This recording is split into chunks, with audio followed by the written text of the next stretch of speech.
তো hello everyone, তো আমি এখন করব আলু কষা। এই যে আলু ভেজে রেখেছি, তারপরে এখানে সমস্ত মশলা দিয়ে দিয়েছি, পেঁয়াজ, আদা রসুন, তেল, হলুদ, লবণ, লঙ্কা গুঁড়ো, হলুদ গুঁড়ো।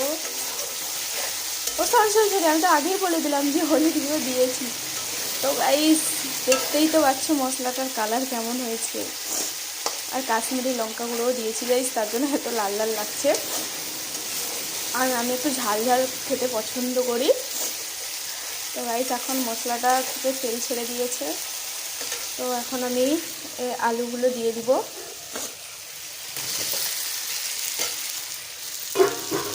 তো এখন আমি আলুগুলো দিয়ে দিলাম, একটু কষাবো, তারপরে জলটা ঢালবো। তো এটা করবো গাইস, আর করবো সুচুকলি, এর সঙ্গে করবো সুচুকলি। তোমরা তো খেয়েছো শীতের দিনে, সবাই বাড়িতে বানায় সুচুকলি। তো আলুর দম হবে, মানে এটা আলু কষা কষাই বলতে পারো, এটা আলুর দম নয়। তো আলুর কষা কষা আর সুচুকলি এর সঙ্গে থাকবে। তো গাইস আজকে জমেই যাবে খাবারটা। তো গাইস তোমরা যদি আমার রান্নাটা যদি ভালো লেগে থাকে তাহলে কমেন্টে জানাও। তো গাইস চলো বাই, টাটা।